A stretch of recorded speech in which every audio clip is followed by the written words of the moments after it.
Hello बालको। आज हमारे गांव में हम लोग बैठे हुए हैं, तो हम लोगों ने सोचा विद्यार्थियों की जो समस्याएं होती हैं, उनकी जो क्वेरीज होती हैं, जो उनके प्रश्न होते हैं, उस पर हम बालक सर फर्स्ट और ये बालक सर सेकंड हेलो विद्यार्थियों। तो चर्चा कर लें।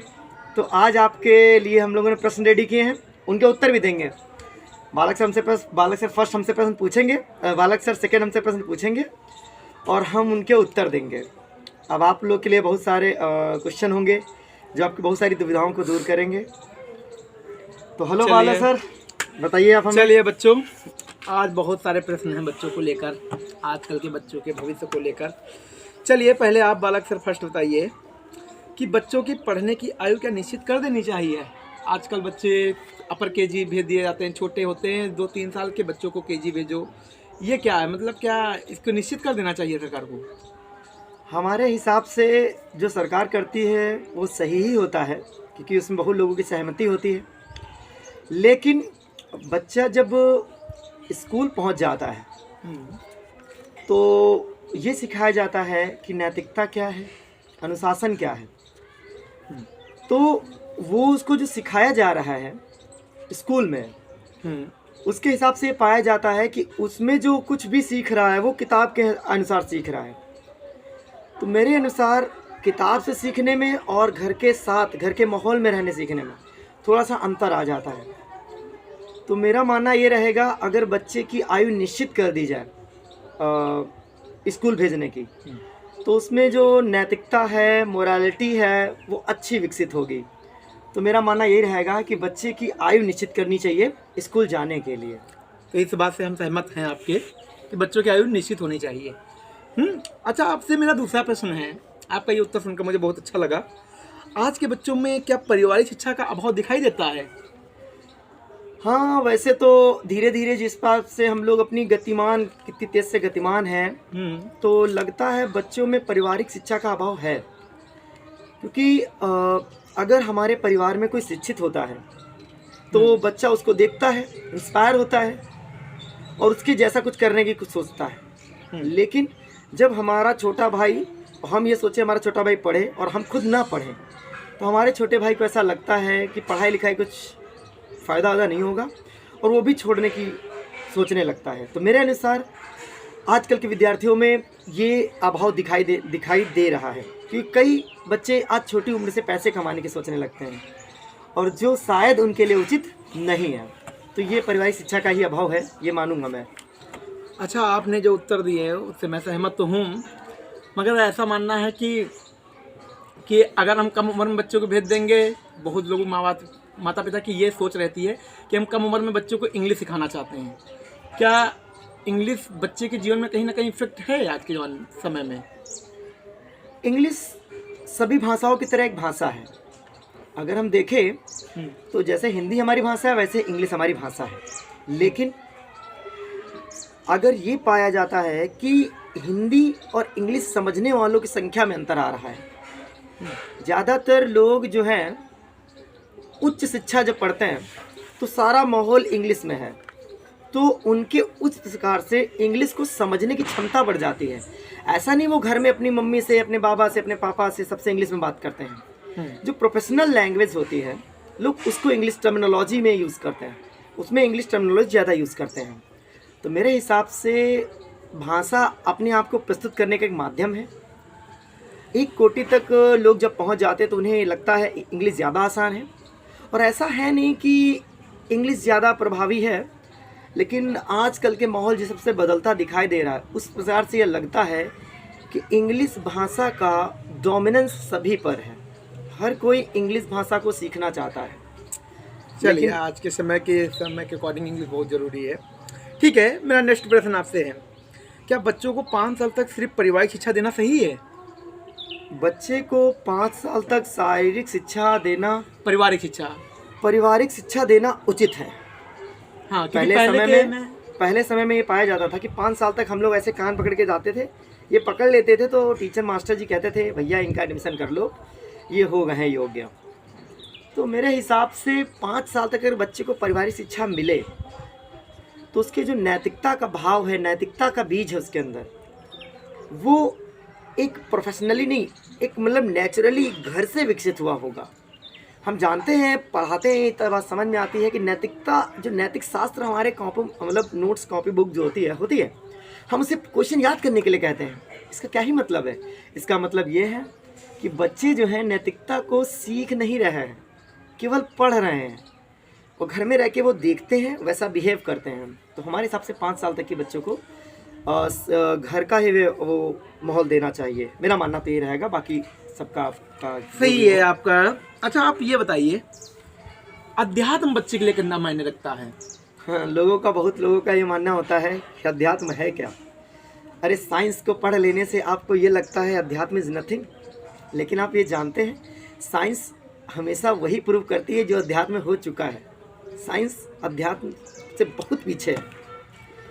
हर एक बात को सिद्ध करने के लिए साइंस कोई अध्यात्म पहलू लाती है और उसको सॉल्व करती है कि एक्चुअल में ये क्या है एक्चुअल में। और हम लोग कुछ विज्ञान पढ़ लेते हैं तो लगते हैं भगवान है ही नहीं। अच्छा आपसे एक प्रश्न है, हाँ, अध्यात्म से रिलेटेड ही।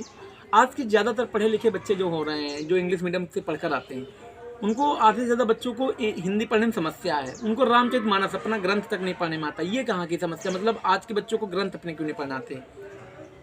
बड़ा सीधा सा आंसर है इसका कि सभी बच्चों को, जो आपने कहा कि 5 साल तक की जो घरेलू शिक्षा होती है, घर की मतलब शिक्षा, वो बच्चे क्या ही जाने। उन्हें रेगुलर आप अपनी परेशानी को दूर करने के लिए उन्हें केजी, नर्सरी, लोअर केजी, ये केजी, वो केजी, फलाना ढिमका में डाल के किताबों के तले दबा देते हो, और आपको लगता है वो धर्म ग्रंथ सीखेगा। कैसे सीख सकता है? आपने शुरुआत से ही उसको लचीला बना दिया, मारे तो उसको किताब कॉपी में दबा दिए हो। ये घरेलू शिक्षा का मतलब होता है पेरेंट्स को उसको बताना चाहिए कि हमारा धर्म क्या है, ग्रंथ क्या है। ये सब दुनियादारी थोड़ी समझानी चाहिए पेरेंट्स को, लेकिन आजकल के पेरेंट्स के पास इतना समय कहाँ कि वो ये बता सके बेटा कितने ग्रंथ, कितने गीता, दुनिया, मतलब ये सब नहीं समझाना चाहते। चलिए, तो ये अध्यात्म अगर बच्चे के दिमाग में रहता है, अध्यात्म की बातें जानता है, तो बेटा एक बात देखिए, आज बदलते युग की कहानी है संस्कारों में कमी। हर पुराना बच्चा जो है, संस्कारों का एक बंधन भी होता है। संस्कार मतलब क्या है? बंधन। हर एक बच्चा एक संस्कार के खूंटे से बना रहता है, तो कुछ भी गलत करने से पहले वो 10 बार सोचता है, लेकिन वो संस्कार उसे घर से मिले हैं। अब वही परिवार उस बच्चे को समय नहीं देना चाहता, उसे स्कूल भेजना चाहता है। इस चक्कर में उसका संस्कार का जो खूंटा बड़ा कमजोर हो जाता है। चलिए, गलत करने से पहले वो कुछ भी कर देता है, गलत सही नहीं सोचता है। ये इसलिए नहीं सोचता है क्योंकि संस्कारों की उसमें कमी है, उसमें अभाव है। तो हमारे हिसाब से संस्कार बहुत बड़ा रोल प्ले करते हैं उसकी सफलता प्राप्त करने में। अच्छा बालक सर, आप एक दूसरा मेरे प्रश्न का उत्तर दीजिए। आपने जितने अभी तक उत्तर दिए वो सारे सार्थक दिए हैं। आज की समस्या ही है यही, समाज का परिदृश्य बदल चुका है। चलिए, आज का दूसरा प्रश्न है मेरा, आज के बच्चों की जो सोच है ज़्यादातर नकारात्मक है, ऐसा क्यों? हाँ, ये भी है कि देखने वाला उसे किस नज़र से देख रहा है। ये कहना थोड़ा सा अनुचित है कि सभी बच्चों की सोच नकारात्मक है, क्योंकि बहुत सारे बच्चों को मैं पढ़ाता हूँ तो मैंने ये पाया है कि बहुत बच्चे बहुत उच्च कोटियों के वर्क करना चाहते हैं।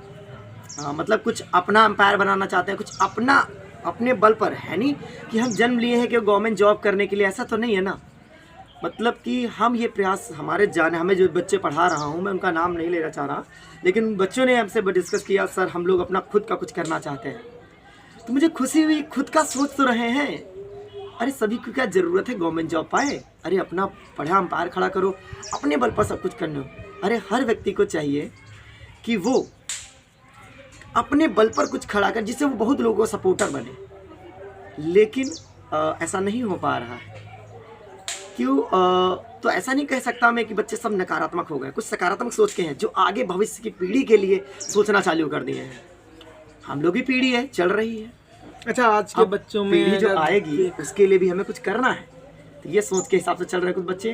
तो नकारात्मक सोच आने का कारण ये है कि बच्चों को शुरुआती जो माहौल रहा है वो ठीक ठाक नहीं रहा। अगर बच्चों को शुरुआती माहौल ठीक ठाक दिया जाएगा तो ये नकारात्मक सोच का पहलू ही खत्म हो जाएगा।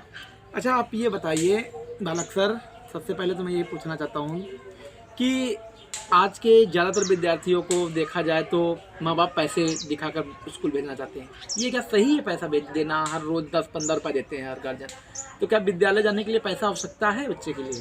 जैसे समय के अनुसार परिस्थितियाँ बदल रही हैं, जैसे जैसे समय बदल रहा है वैसे परिस्थितियाँ बदल रही हैं।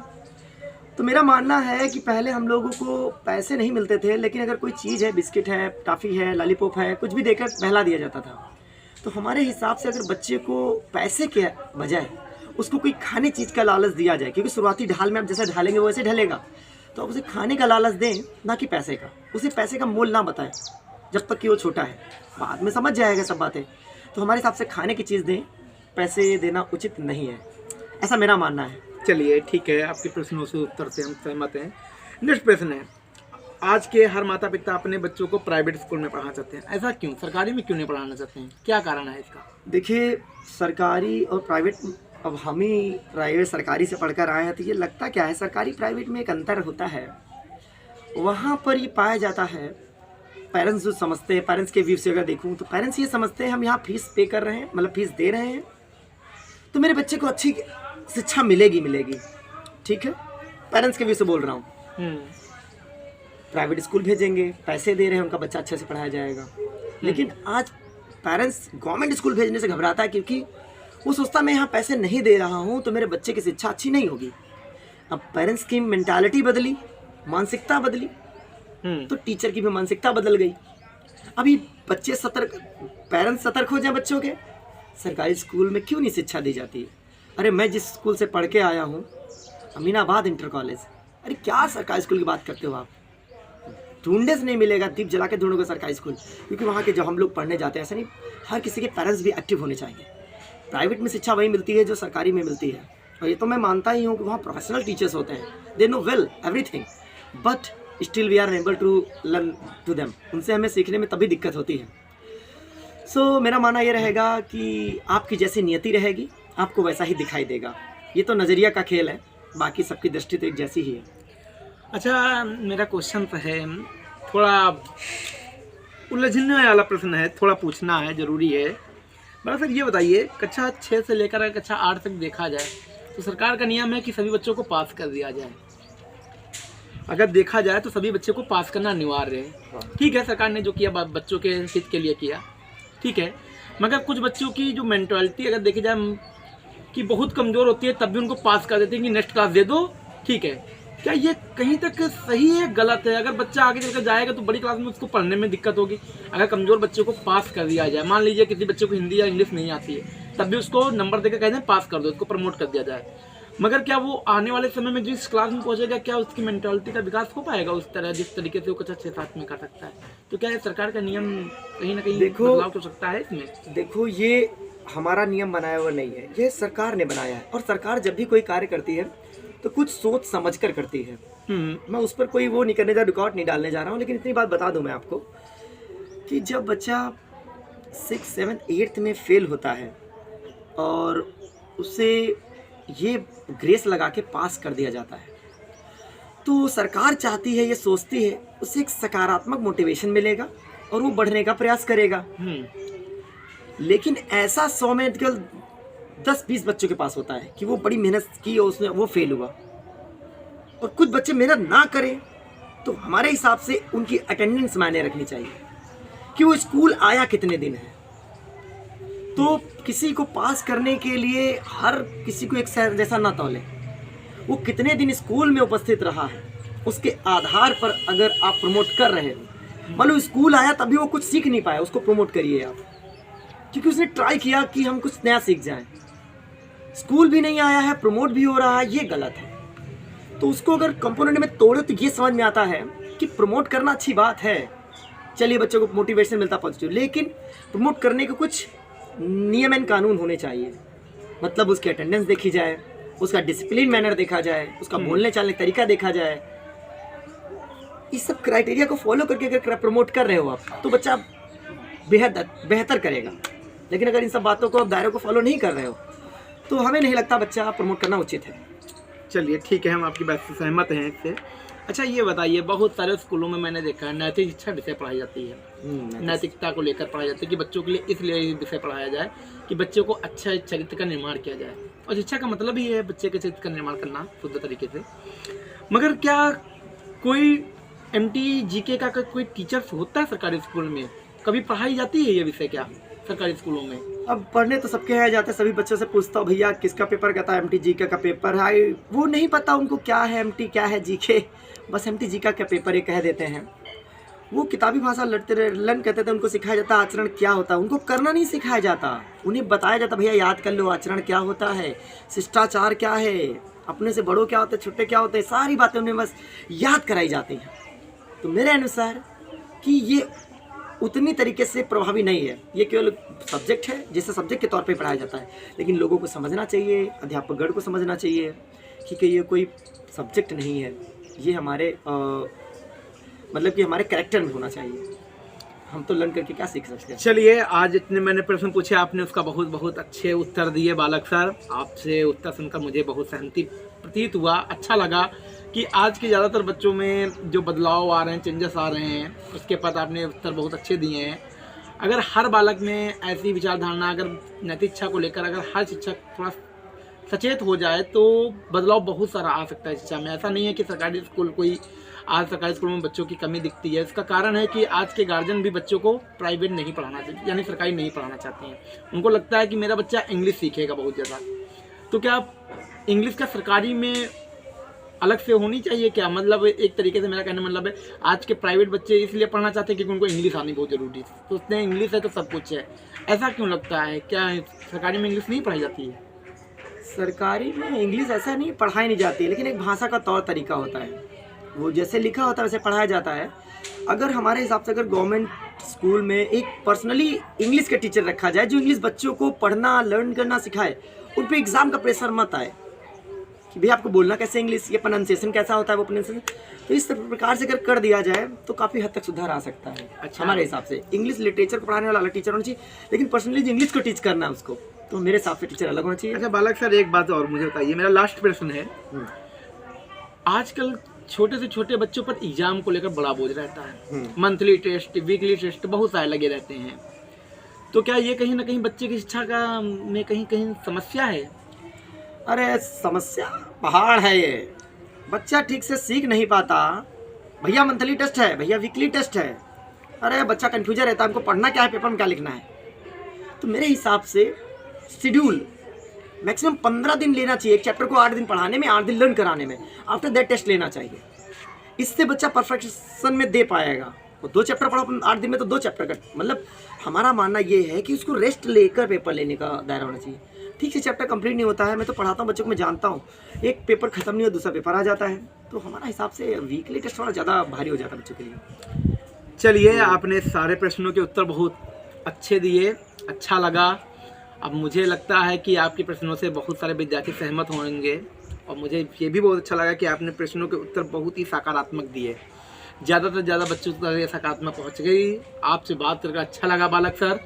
अब आप अच्छे से, हम लोग शिक्षक तो हैं ही हैं, बल्कि दोनों लोग शिक्षक हैं, तो आप लोगों को जैसा ये वीडियो लगे आप लोग कमेंट से या सभी में शेयर करना है बेटा इस वीडियो को। बाकी नेक्स्ट वीडियो भी आएगा इंटरव्यू, इस तरह हम लोग विद्यार्थियों की प्रॉब्लम्स को डिस्कस करेंगे, क्या समस्या है वाले समय में इतना जरूर बताऊंगा कि 14 तारीख मतलब 14 नवंबर काफ़ी अच्छा वीडियो आएगा। 14 नवंबर बाल दिवस है, उस दिन तो बच्चों को लेकर हम लोग काफ़ी वो रखेंगे, काफ़ी बड़ा इंटरव्यू। तो आप लोगों के लिए कैसा वीडियो लगा वो आप लोग बताइएगा कमेंट में। ठीक है बच्चों, आज बालक क्लास, नमस्कार।